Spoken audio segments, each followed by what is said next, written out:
Welcome to the One Player Podcast, the show on solitaire board games. I'm your host, Albert, and this is episode 339. Lost in space.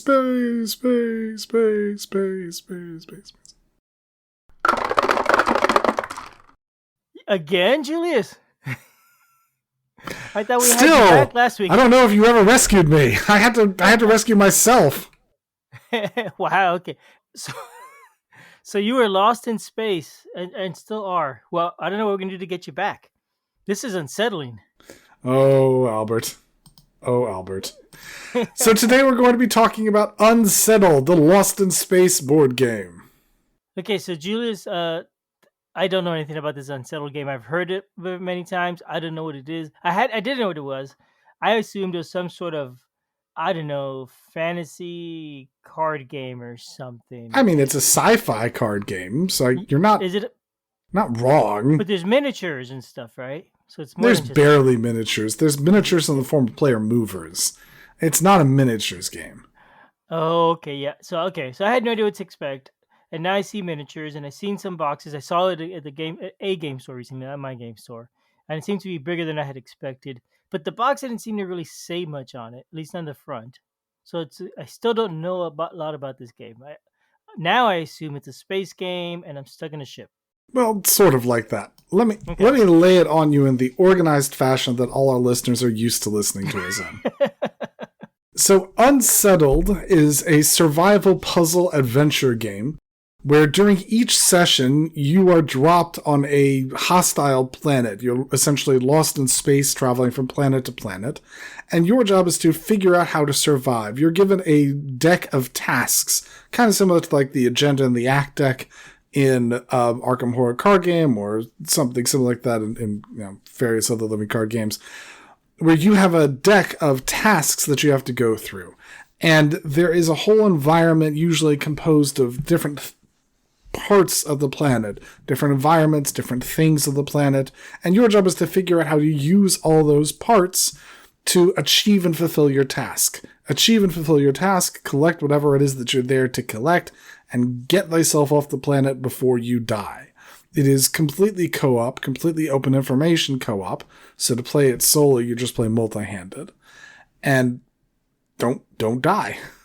Okay. Is it a puzzle game, or is it going to be different every time? It's more like a tactical thing or something? It is more tactical. It's not a puzzle like you're thinking of like a puzzle game or like Rush Hour or one of those. It's more just a puzzle of trying to figure out how to use the tools that are presented to you. So it's a puzzle like, Pandemic would be a puzzle, except Pandemic's puzzle is very mechanical in its form. And this one, the puzzle is sometimes it is about the same type of efficiency that you get in a Pandemic game, but it's also just trying to figure out how to interact and use the scenario and what it's giving to you to achieve whatever your task is. Okay, so that sounds cool. That does sound like a fun game. So what would you like to hear first about the game? How about components, Albert? I would like to hear about that since it's next on the list. Especially those minis, because I saw one looks like a little egg with glasses or something. You must be talking about Luna! Luna is my favorite part of the game. So in the game, you are representing a space explorer who's been pulled through a whirlpool, lost some various place. Luna is your robotic companion. Now, Luna is like huge and can fly. But Luna is your big robotic companion. Think a very friendly Alexa type thing. And she is represented by a big mini on the board, and all the players are represented by their own minis. It's one mold for each of them, just in the 4 different player colors, and Luna has her own mold for it.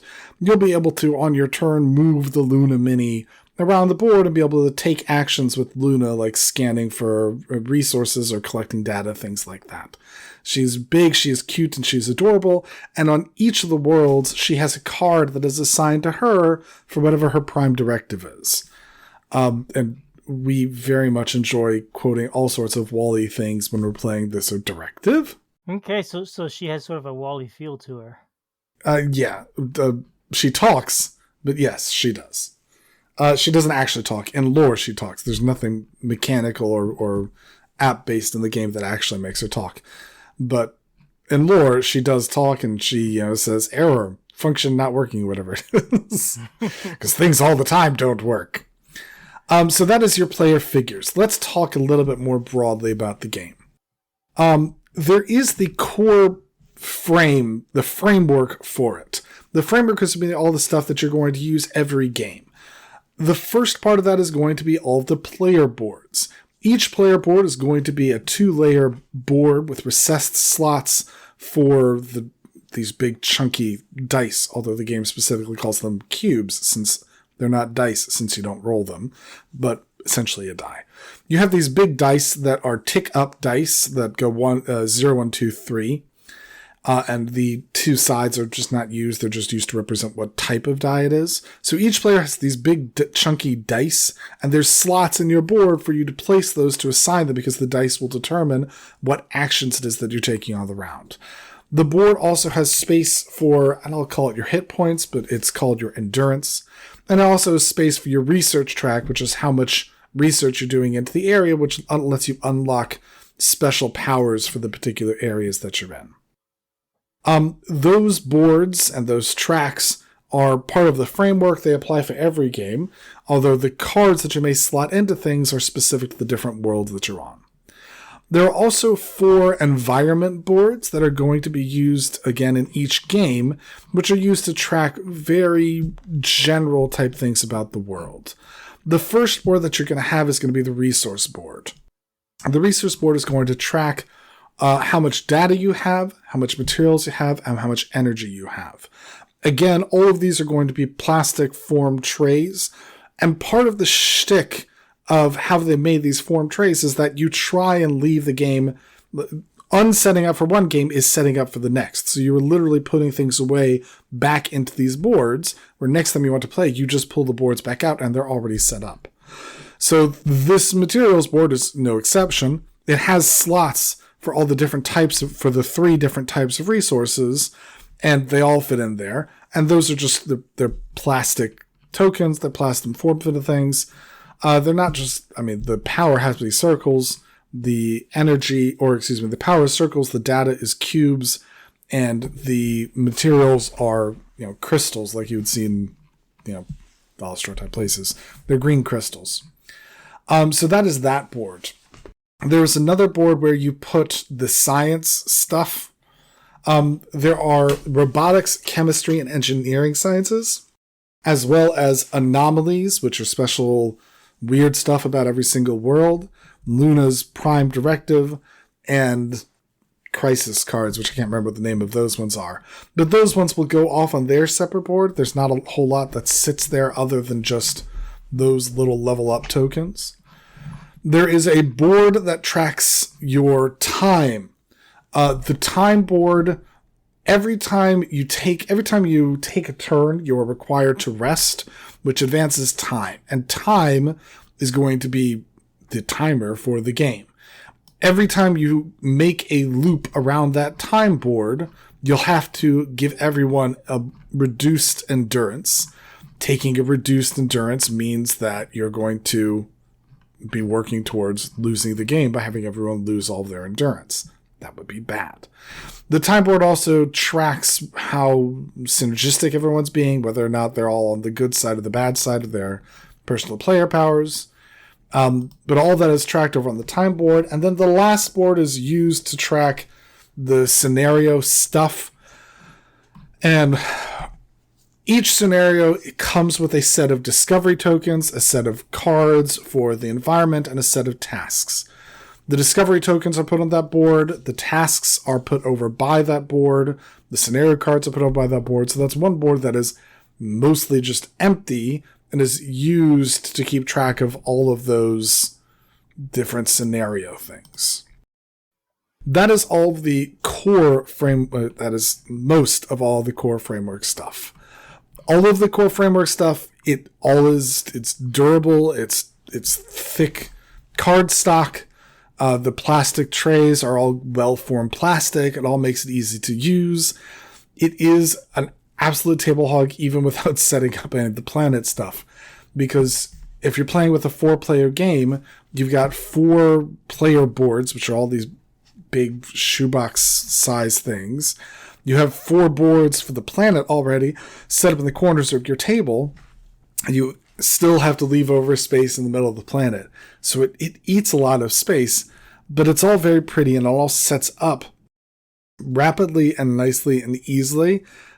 So for a game like this where A, every single planet is different, and B, you want it to be open and inviting to play, it achieves those purposes very well. So that is all of the framework stuff. Did you have any questions about framework before I go on to planet stuff? No, I don't think so. But there's a lot of stuff in this game, isn't there?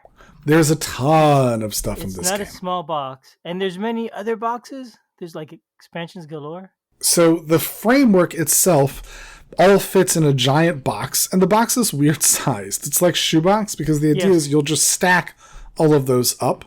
And on top of it, there's different planet boxes. Each planet box comes with all the stuff you need for a specific planet, and they're much smaller boxes. And you will take one of the small boxes. Actually, the framework box fits 2 of them, but you will take one of the planet boxes and combine it together with all of the other stuff from the framework and use that. So just one framework box and the 2 planet box that fits into it, it's not that big. You know, it's not that big. It's like 2/3 of a Gloomhaven type size, probably in all dimensions. It's about 2/3 of a Gloomhaven. Wow, so it's, okay, that's big. It's weird. It's weirdly sized, but it's not too huge. Once you get every single expansion, though, it starts to get huger. Yep. Now, granted, that's only if you get every single expansion. When you're playing, you don't need every single expansion. In theory, you just need one, right? And you don't mix 2 together. So, okay. You don't mix 2 together. And in my opinion, that is one of the strengths of the way they have created the core framework box. Because the framework box fits 2 expansion boxes in it. So when you want to take it to someone else's house, if you want to leave just the framework box on your shelf and put the other ones in a closet somewhere, it is a good size for just that amount there by itself. So, while maybe I can have quibbles about I wish that it were not as awkwardly sized because it doesn't fit on my personal shelf well, I certainly understand where they're coming from, and it is a very movable friendly. It makes it very easy to take the framework box with you to game night and still swap in the different planets into that box, and makes it is much different than if I'm playing Marvel Champions, where I feel like I have to take every single, if I'm going to game night and I'm playing Marvel Champions, I either have to bring my deck, which is just a tiny amount, if I want to bring the game is everything. You don't have to feel like you have to take everything with you when you're going to take it to game night, which is great. Yeah, I had the same issue with, say, like Lord of the Rings, where there's just a ton of content. Eventually, I finally just made a small box to store my deck that I'm using primarily, the scenario, and the game bits. And now I need a tiny little box and a game mat, and I'm set. And I got another box that's for 2 players. Mm-hmm. And it's very portable. And then when I want to switch stuff out, then I do that at home. Yeah. So yeah, I do like that system. That is exactly how they designed it for this. Nice. They copied me. Exactly. So in each of those planet boxes, there may be different things for the different ones, like some special tokens, but the general stuff that are in every single box. First, there's a set of cards. You'll generally use these cards in a grid fashion to form the map of the planet. So similar to Arkham Horror, the card game, it's formed of locations that are in a grid that you will move around these cards. The cards are full art. There's text and icons around them. It's all easy to see. It's all beautiful, stunning, amazing. Mm-hmm. The art definitely makes you feel like you're on another planet. It all looks really pretty, all looks striking, but none of that detracts from the experience. If anything, I think that the stunning art, to a degree, helps enhance the experience, because you will often see tasks or other cards referencing a specific place. With something like an Arkham Horror, quite often I'll need to read the name of the place and then scan all the names. With this one, the art is so big and dynamic and distinct that I usually can just see the picture from across the table, for example, and instantly go, oh, that's that one. I know Okay. what that one is. So very helpful. Yeah. And the cards look like they're large squares, like a coaster, basically. Yeah, Okay. exactly. Enough room to fit a bunch of stuff and a bunch of text on it. Because often there is a bunch of text and a bunch of icons and a bunch of things on it. Not enough to overwhelm it. Tastefully moved around, but with plenty of room for all the pretty art. That same size big coaster square cards is the same size that you're going to use for your task cards. Generally, there'll be a deck of, it's 8 double-sided task cards, or 8 over 2 sides task cards, and you'll go through that deck, and that'll tell you how to set up the specific planets, where to lay out the cards, if there's any other special rules, things like that, and those will go there.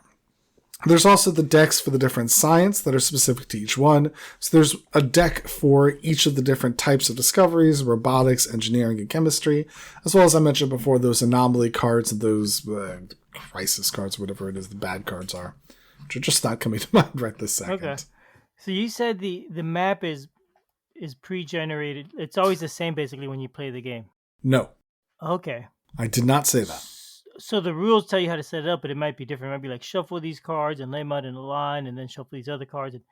But whatever it has, it's got rules for how to set it up, but it's different from game to game potentially. Yes, it's different from game to game and also different from task to task. Let me just mention one thing before I come back to this point, because I want to discuss my thing first and then your thing. There are also these discovery tokens. Usually what happens is you'll be wandering around the board and you have an action, which is to obtain a moment, to try and discover a thing. And when you do that, you'll flip over a different deck of those giant square cards. And that will show you that there's a thing to go off and discover and do, usually like a little mini task. If you achieve that mini task, you'll be able to go pick up one of these discovery tokens, which are these little cardboard pieces that you'll pair up with an anomaly, and you'll be able to either expend that to do a thing, or you'll hold on to it and gives you some bonus, and those all change. Those discovery tokens, those discoveries that you're making and having to explore, are a major component of how it is that you succeed at the game. Returning back to your question about the setup of the board. Each of the planets comes with 3 task decks. Now, I have not seen all of the planets and all of the task decks. There are 9 planets that are currently available for the game. Each of those have 3, and in fact, there's a bonus box which has 3 more task decks, 4 more task decks for the first 4 or 3, I can't remember how many. But there's another couple extra task decks. I simply haven't seen all of them. That's 27 plays of it. The game takes a fair amount of time, and I'll be honest with all the listeners out there, my usual baseline to be able to review a game is 6. I'm at more than 6, but I'm not at 27. So I haven't seen all of them. From my experience with the ones that I've seen, the first task deck plays with a lot more open information. It will give you a specific format for the planet, a specific layout for the planet, and a lot of the cards will be open information. As the task decks go to some of the later versions, the amount of information available to you at first glance will reduce. It won't all be open information. There'll be a lot more of having to find stuff and figure even more stuff out. So it seems like the later task decks, or at least it seems to me, that the later task decks are more complex and also a little bit more randomized. Now, I don't think it's a problem that it's more randomized. It hasn't been for the games that I've played of it, but that seems to be the feeling and indication that I'm getting from it. Okay. That is interesting. So a single game isn't too overwhelming components, it seems. It's well, said I'm looking at pictures of it, so I was going to say, myself. It's not. Yeah, but there is. You're right. There is a lot, but it's not too bad. I mean, you got the 4 player things, and then you got the map in the middle, and some cards here and there. The cards are different sizes. It looks like the cards are small. There's either the big cards or the small cards. So the big square cards are the ones that form your task desk, that form the opportunities, that form the environment. And there's the small ones that are those science tokens and those anomaly ones that I was talking about. Oh, distress. That's what the bad stuff is. It's distress. Okay, and those cards are like half size cards, sort of thing. Yeah, Little mini Euro or mini American. Yeah, yeah. And they're actually weird because all of the cards are they're not squared. They all have cutouts. Like Oh, um yeah. Battlestar Galactica reminded me of this because in Battlestar Galactica, for some reason, when they made that universe, they decided things aren't always squares. Usually they just have corners chopped off at random, and you see it a lot about Battlestar Galactica. So this one sort of reminded me of that. Stuff just has corners chopped off a lot of the cards. The cards are not square. There is a pack of sleeves that is available for the game where it can all become square. I actually tried sleeving my game. I prefer the game unsleeved. Wow. Okay. Uh-huh. Yeah. So I just have a pile of sleeves that at one point in time I really need to sell. Yeah. But So the the future cards has are its weird. corners trimmed. That is so interesting. Yes. Yes, we're in corners trimmed. It's like war games, where a lot of times war gamers will trim the corners of the counters. Same idea here. They're just trimmed off, and it's not just the cards; it's also the boards I have no idea. and the square cards too. Everything looks like it's trimmed, even the dice. Huh. Okay, so a lot of components. A lot of Yeah. components. I mean, if you were to sit down at the table, then I would go through everything with you. I am concerned that you would, not that you specifically, I'm concerned that a player would be overwhelmed if I were to introduce everything too quickly. Don't do that. I look at the picture and immediately I'm turned off. Oh, this is just too much complexity. I don't want to play this. This seems like work. It definitely eases you in on it, though. It eases you in on it because when you start, you have your board and you have the planet to interact with. And a lot of the other boards are not immediately necessary or don't really provide much more than just, holding resources. It's nothing more than like a tray for wheat or stone that you'd see in another game. Mm-hmm. So if you ease into it, it doesn't feel too overwhelming. Yeah. And then the game sort of eases you into it because the tasks get more complex as more stuff is happening on the world. And it has that build that you're looking for in sort of an openish world type game. And for what I'm seeing, it doesn't look more complex than, say, a Terraforming Mars. Has a lot of different stuff and interesting boards and all that. Yeah, and that's not that bad. I'd say it's probably on the complexity level of an Arkham Horror. And yeah, that's a game that's gonna take a little while to explain, but it's not terrible, and it's you do it in layers. Absolutely. Okay, a lot of components. Let's move on to the theme then. It looks like it's very thematic. As you said, the corners are all cut, so So we're future in the right future. there. Yeah, and the art looks great. It really does look nice and whatnot. Yeah, the art helps bring it in. There is a lot of thematic elements that help bring it in. It very much gives you the idea that you are lost in space. It feels straight out of another version of that movie and that idea where you had the characters were lost in space and now they're trying to do things to achieve something. Perhaps the only issue to me is that you're lost in space, but there's not an overarching idea behind what it is that you're doing. So essentially, yeah, I'm lost in space and I've ended up at this planet, but why in the world did I go to this planet? It's just trying to kill me. Every single one of these planets is trying to kill me. So why in the world am I here? Because you're lost. If you hadn't been lost, you would have avoided that planet. Yeah, probably would have. So yeah, I would say it's minor, Yeah. but there's not an overarching story that exists to explain sort of stuff.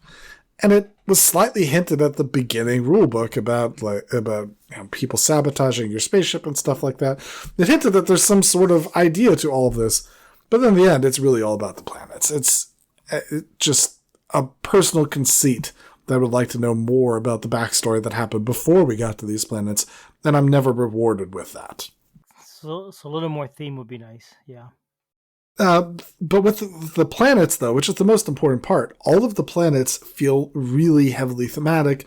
All of them really present the idea of the various planets, whether it's a matter that you're having to float above the ground or if there's these plants that are throwing exploding plants at you, or if there's a sentient planet that floods the world every once in a while, or if there's a gas planet that's taking over your mind, making you go nuts. Like, it all presents a strong theme, a strong idea that makes you really feel like you're in that world, like you're experiencing, you're understanding it in a card fashion. The only other thing that felt a little bit weird to me is, and I bring this up only because I've differed from some other people who play with me on this one. Part of your player board is you have these punch board tokens. You have, let's say you're the orange player. There's a picture of the orange spacesuit guy, and his head is missing. There's a spot where you can put his head. And you can pick one of these different avatars to be able to put them in. And because I have the get absolutely everything possible, I have a giant pile of all these avatars. It looks so weird with them there. It does. It doesn't really match. It's like you see this cool spacesuit, and then all of a sudden it's the picture in the head. It doesn't seem to necessarily line up right. Your body's facing the left and the head to the right, sort of thing. Yeah, it's a little odd. I like the idea though. That's super cool. I mean, the idea is good. I usually justify how you're seeing it. Like, this is their stats, so you can sort of see it's like an X-ray behind the helmet or some sort of idea. But frankly, if I'm playing by myself, part of the expansion set came with a set of just an orange or green, like their helmets closed people. I just use the helmets closed people because that looks more normal to me. Yeah. That's funny. And they don't do anything. They're just there to add a little flair to the game. Yeah. And I just don't like them. And I had to bring it up because I've commented this to a number of people. I just don't like them, but other people really like them. So, well, I'll say the pictures I'm looking at, it does look weird. It does look very strange there for sure. But I think it's a neat idea. You're right. Okay. Theme is pretty well done within a single game, but the overall, I wouldn't even say the overall, just the backstory. I just wish there was a little more backstory. I don't know how they would ever get it because you're on the planets. It's too late for backstory. But I just want to know the backstory. I want a novel about these people. Like, I want there to be a campaign about it or something. You know, like something where you go from planet to planet and the story evolves. Something like that. But I don't even want there to be a campaign. I don't want there to be a campaign. I don't want there to be a campaign. I just want them to release an independent novel about it so I can go read the novel on my own time when I'm not playing the game.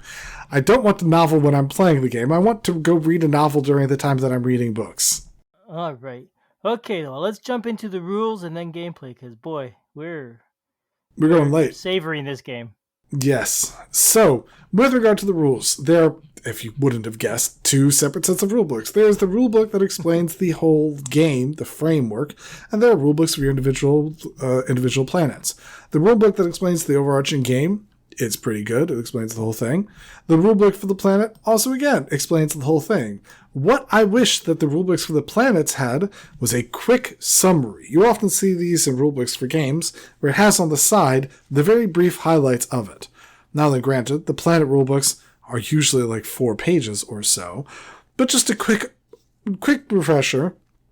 If I haven't seen it again, give it to me in like 2 sentences instead of like 2 paragraphs. That's what I would love to see, so that I could just pull out that and just have a refresher bit instead of reading the whole thing. Would be ideal. Mm-hmm. Not present. It's okay. I'll deal with it. Other than that, the rulebook's really good.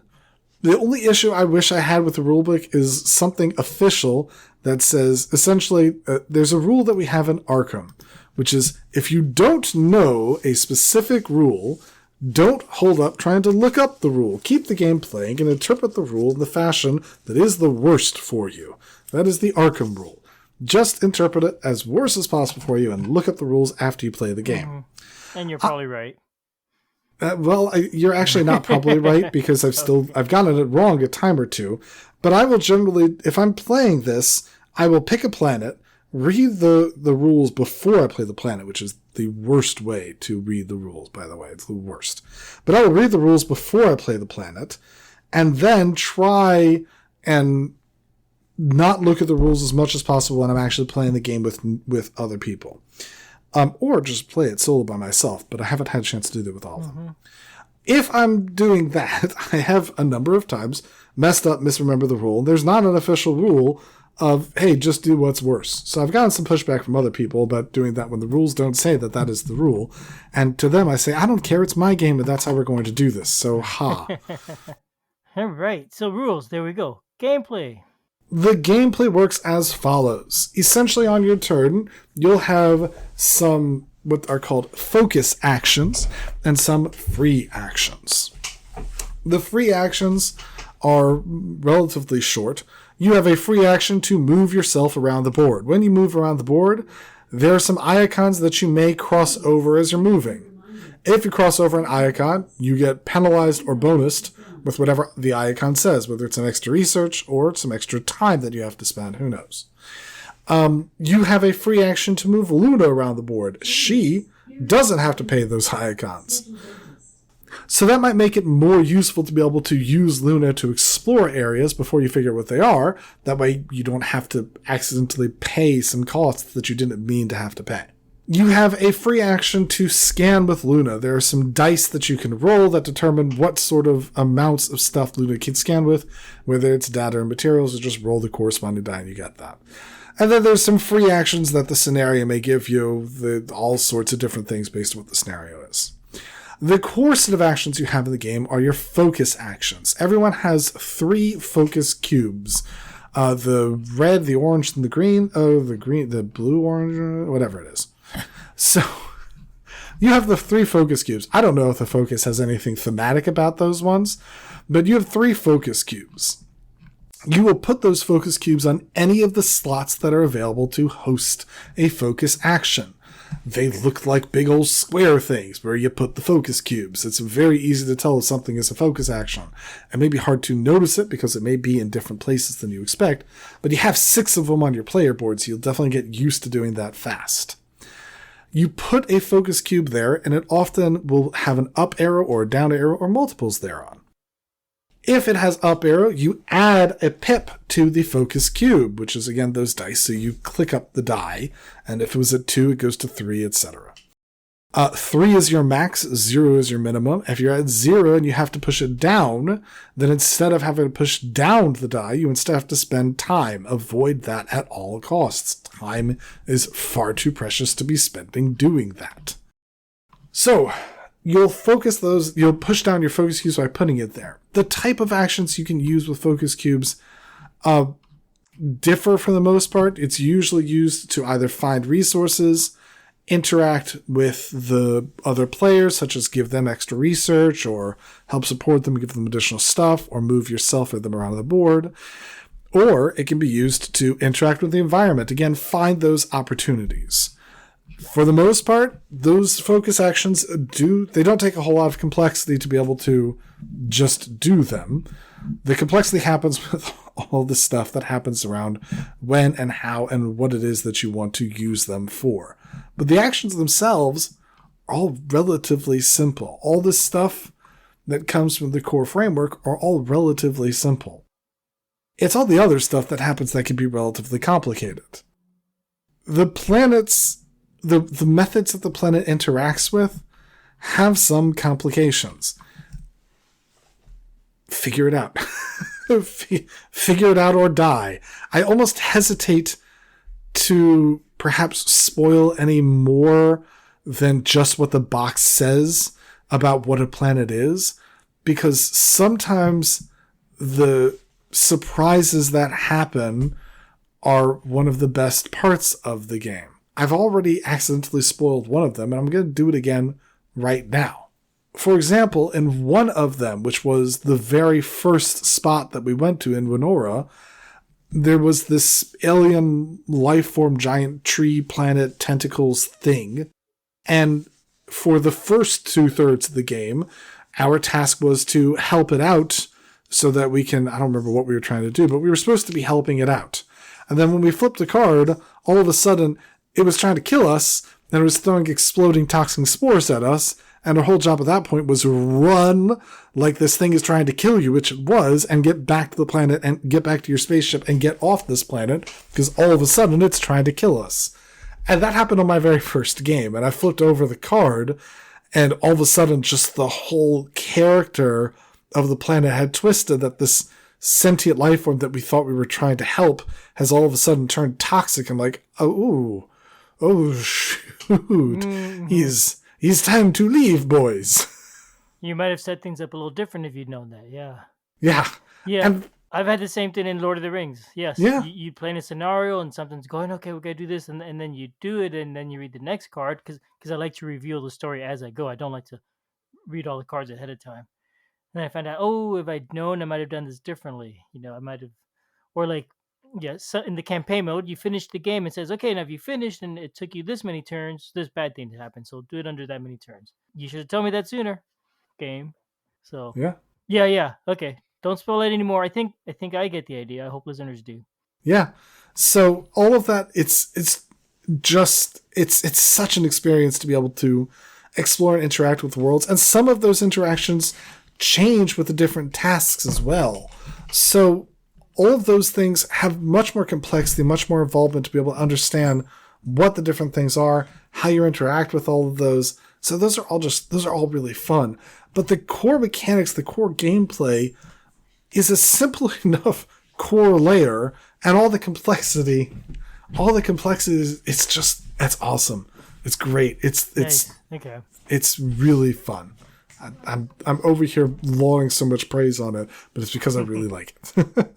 It reminds me also of Final Girl, similar, where you got this core game, and then each scenario you add in, each enemy or location you go to changes things a little bit and adds unexpected surprises. Yeah. It's fun. Okay, so this sounds like a winner's game.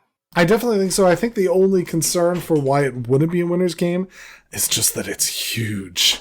It's taking up, it's huge, it's expensive. The all-in pledge and the recent, so they had a Kickstarter recently.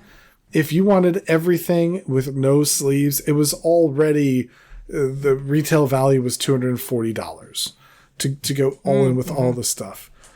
It's an expensive game. To have that much stuff. It takes up a ton of room on my shelf.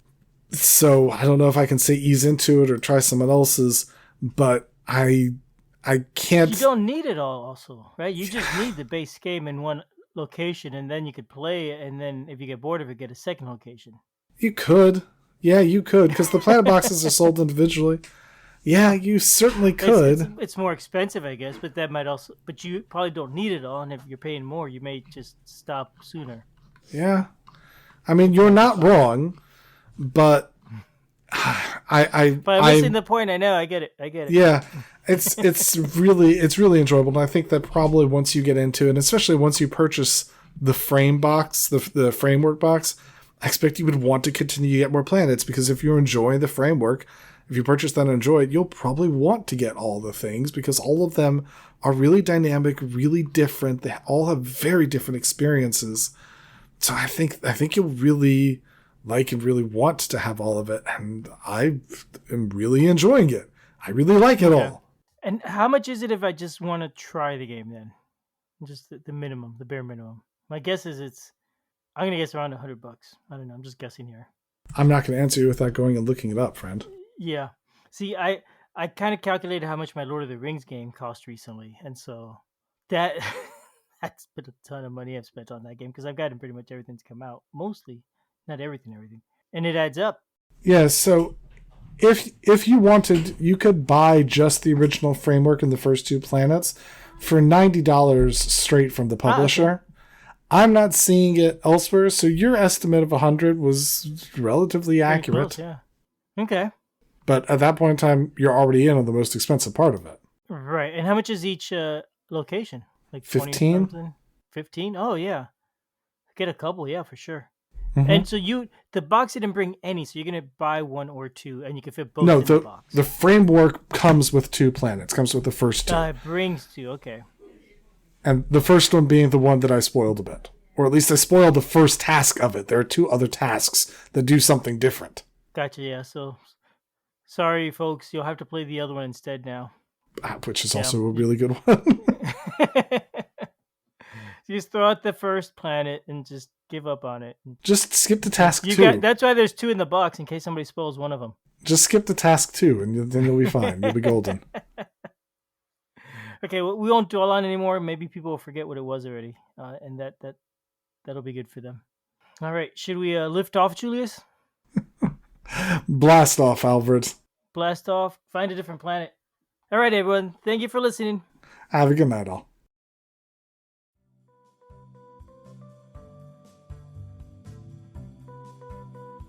Thanks for listening. We love feedback, so we love hearing from you.